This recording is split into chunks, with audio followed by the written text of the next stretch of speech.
Welcome to Healthy and Wealthy Conversations, where we discuss everything that leads to health and wellness for your whole spirit, soul, mind, and body.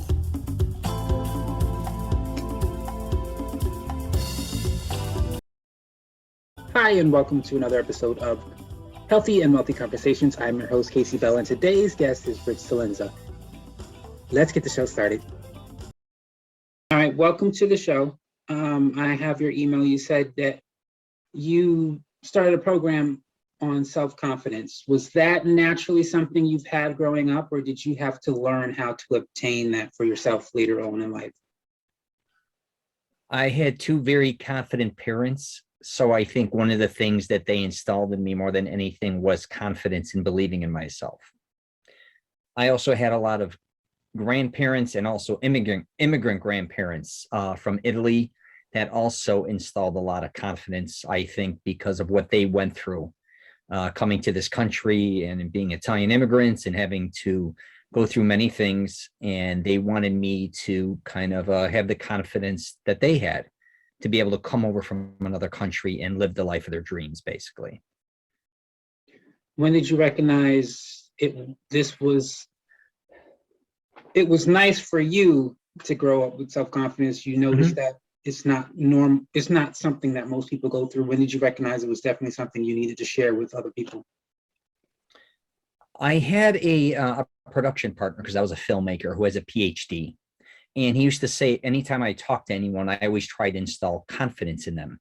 He used to also say I worked from the outside in, because I think a lot of times everyone's trying to work from the inside, mindset and all those type of things, which I understand. But I kind of took a different approach a lot of times and said, maybe it's something small that can help someone build confidence. It's not just about, how do I say this? It could be like a lot of times when I teach confidence, me putting someone in like a unique pair of shoes can change their whole outlook on life. A cool pair of shades, putting on a cool watch, just kind of, it's not just a big thing. It can sometimes be small things. And I kind of learned that throughout my life. So I want to install it in other people because I'm kind of somebody who helps people with fashion, wardrobe, identity. And again, a lot of times it's little small things, I believe, that help people to start building that momentum when it comes to confidence.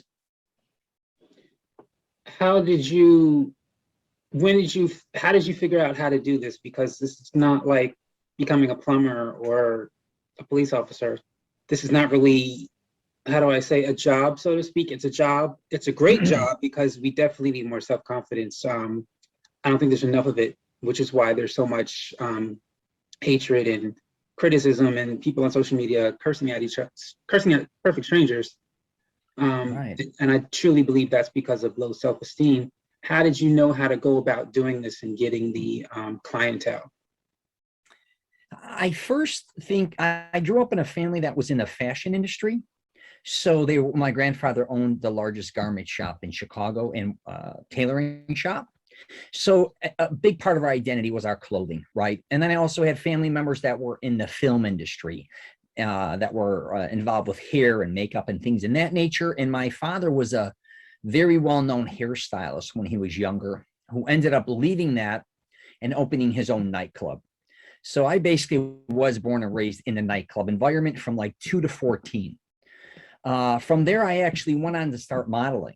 And then I went on to become a filmmaker, writing and producing my own films, writing a couple books, and so on.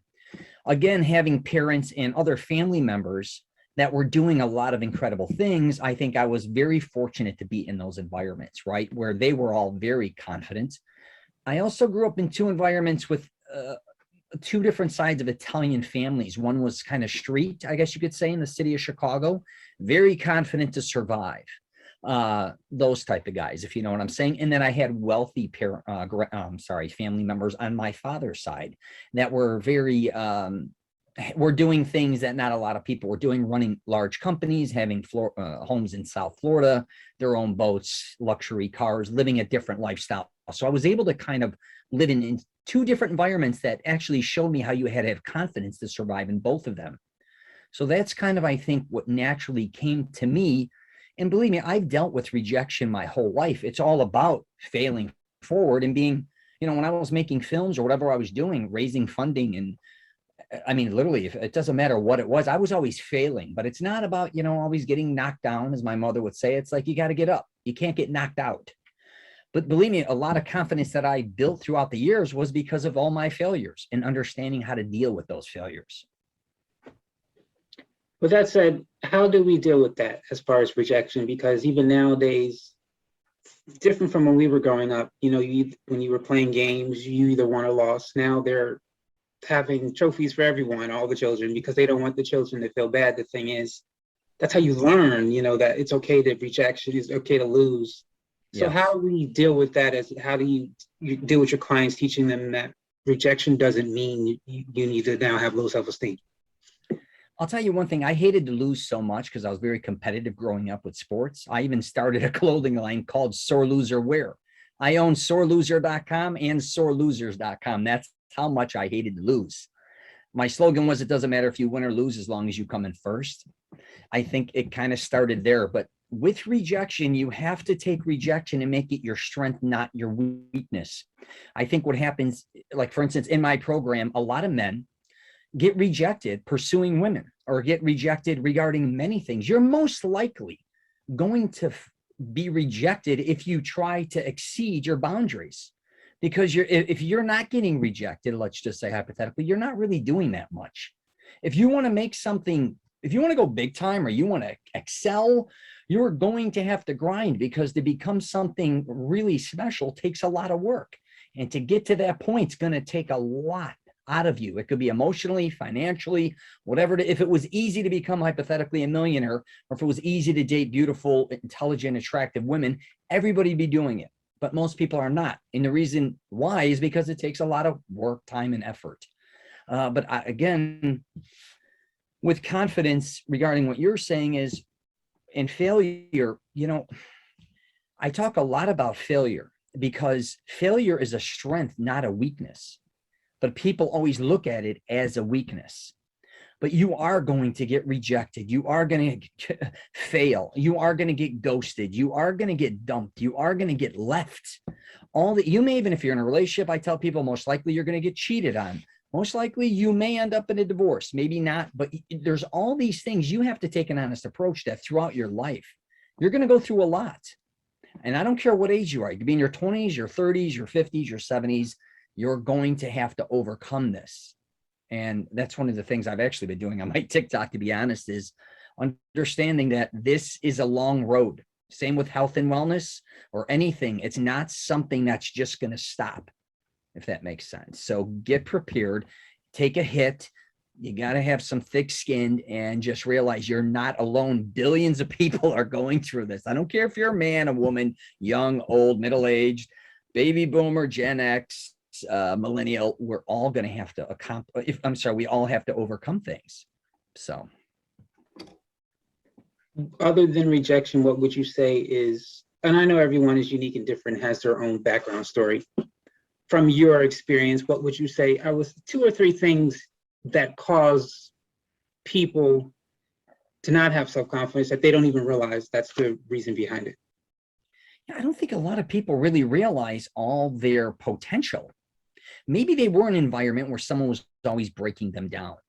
And you got to look at that. Sometimes someone breaking you down was actually not necessarily always bullying you, but maybe they wanted to build you up. But again, when it comes to overcoming, everyone, like you said, takes a different approach on how they're going to have to overcome whatever they're overcoming. You have to figure out a blueprint that works specifically for you in life. I did a thing. How did I word it? A lot of people are always thinking about what should I be or what could I be? You should be thinking, what do I want to be? That's really your main thing in life, not all these other distractions, because everybody's kind of caught up, I think, a lot of times thinking or kind of carrying baggage too. I call them anchors. So you may have failed, or things may never go your way, or you feel that way, or you're bad luck, or how come everybody else has more money than me? How come my friends have better looking women than me? Or how come this guy has a sports car, living my lifestyle, or all these different types of things? None of it matters. I think what people have to understand is they are unique. They are unique individuals. They have a lot in the tank. And when it comes to Potential. I think a lot of people either haven't discovered it, right?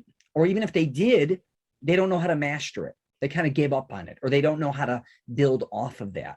So I'd say that would maybe be the second thing.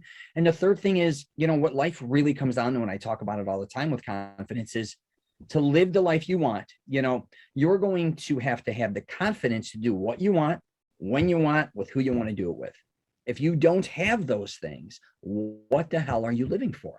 If you're constantly worrying about what everybody else is thinking about you, or if you're constantly worrying about, you're always doing something wrong, or you're always thinking about what everyone else is thinking of you, or you're always doing, something that people may not be attracted to, be yourself, come up with a blueprint that works specifically for you, and you'll be shocked. And I will wrap it up with this. Too many people think they're going to have to follow other people's lifestyle to succeed. The reality is none of us are like someone else. You may think that just because, hey, I'm in real estate, so I'm going to follow this guru dude that did all these things. For one, you may follow him. He's outdated. He may have done this 20 years ago, 10 years ago. Also, you don't live the same life he led. He may have better contacts than you. He may have had more money than you. He may have whatever he has is different than you. You live in probably a different place than he lived. You grew up in a different place. You may have different religious backgrounds, political backgrounds, different education. So again, there's nothing wrong with learning from others, but you have to create what works specifically for you. But do you have any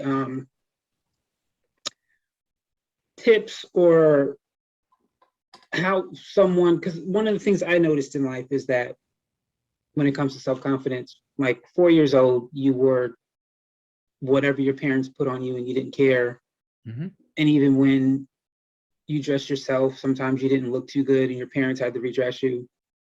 By the time you get into school, they start criticizing you because of your clothing. And that's, I believe, how we can get a mindset of, I have to live like the next person. I have to keep up with the Joneses.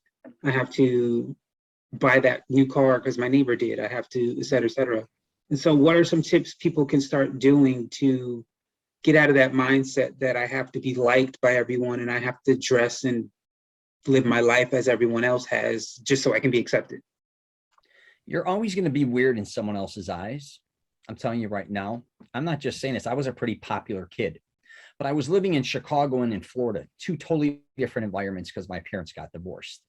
So in high school, I was kind of going to two different high schools. I'd be going to one in Chicago, a private school.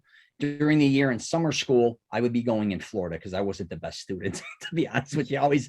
But I was, what's funny is in Chicago, then people started to call me the Florida guy, and Florida, I'm the Chicago guy, right?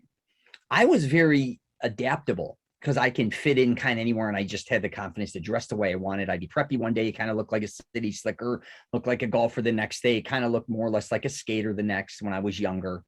I had that, but I do think people are put in environments maybe they're not that comfortable with, right? So if you're in the city and you're urban, but you're kind of like, hey, I want to be a surfer. I want to be more like a Floridian or somebody from California. I get it. But again, you have to learn how to stay true to yourself. And that really does start at a young age. But again, you are going to be in environments, I think no matter where you are, you may get bullied. And it could even be in sports. You may join different teams and you think you're getting bullied by your teammates or your coach, but actually they're trying to build you up. Also in environments in school, a lot of times you may think, I just don't fit in here, which you may not. But again, sometimes people don't realize they're the problem.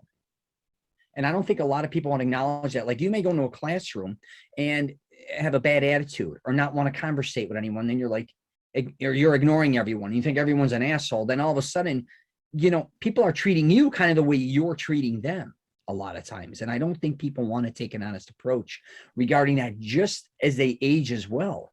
But if you want to, again, it's hard when you're younger to say, hey, start doing whatever the hell you want to do. I get it. That's not easy. But the truth is you've got to be comfortable in your own skin and learn how to follow your lead. If you want to play basketball and you're in an environment where no one's playing basketball, go find people that play basketball. I'm just saying. I was in the city and I was playing tennis, which kind of is weird. And I'm in the city of Chicago and I'm wrestling, I'm boxing. And the next thing you know, I'm playing tennis in Florida because I spent my summers here with Brady, which one of the top tennis places in the world for that matter, Nick Bollettieri. So I was literally going from the streets of Chicago to flying to do that because I wanted to do that. But a lot of people I know in Chicago that want to play tennis were afraid to even say they want to do that because it was frowned upon. But I'm just giving you an example where you got to kind of go where you feel you belong and where you want to be, no matter what it comes down to. So you are a consultant. For those looking for what exactly will they get from your consultation? You know, I consult on a lot of different things. One is we've been talking confidence. I've done fashion. So I wrote a book called The Model Bible, where I was helping a lot of models kind of break into the fashion industry. And then I went and wrote a book called Wingman. And that actually was a book on a must-have guide to find the woman of your dreams. And I got a really good feedback on that. And then I kind of converted it into Mastering Self-Confidence. And that's a program. And that's really to help men find the woman of their dreams. And what I really teach, I think, more than anything is having the confidence. It's not just about women. It's about creating an identity that you truly want to be. And like I said earlier, working from the outside in, I work with wardrobe, fashion, style, anti-aging, obviously confidence, grooming, hygiene. It's more or less that than anything else. I'd say that's where I kind of, and I take an honest approach. I also have a podcast as well. I have a YouTube channel and I have had hundreds of people on my show. So I also love consulting people and learning from them as much as hopefully they learn from me. And I'm very open-minded to learn constantly. And I think that's one of the things that I want to teach people too, regardless what age you are, is to be open-minded and maybe start to make changes in your life. Because most people, if you're not happy doing what you're doing, you got to change. You know what I mean? Then what are you doing? So a lot of it all stems back to confidence. And so I guess if I'm going to consult you, that's what I would be doing. Awesome. And just one more question. Yeah, sure. Because for me, I know that I'm just now, I took a, you hear the thing, I think the number one problem in confidence is fear. We fear people. Sure. So I've heard so much about fear, and last year was the first year I took this coaching class, and that was the first year where I finally decided I wasn't going to let fear control me anymore. And it's been great, is all I can say. It's been nice making decisions that I know are good for me, even when the fear comes, making it. And so what advice would you give to someone who wants to start living their life as they want to, with self-confidence, and they want to go out there and meet someone or start that business, whatever the case may be? What advice would you give someone who's still dealing with fear? I'll kind of answer that in two ways. So one is, if you want to start making changes, the smaller I think, the better. People all of a sudden want to, lose weight. They think they have to change their diet, go work out, change their entire lifestyle, quit drinking, quit smoking, all these things. It's unrealistic. Like I say a lot of times, how about you just go join a gym? How about you just go take a couple gym tours? I'm just using health and wellness as an example, because that's what a lot of people come to me and ask me about too.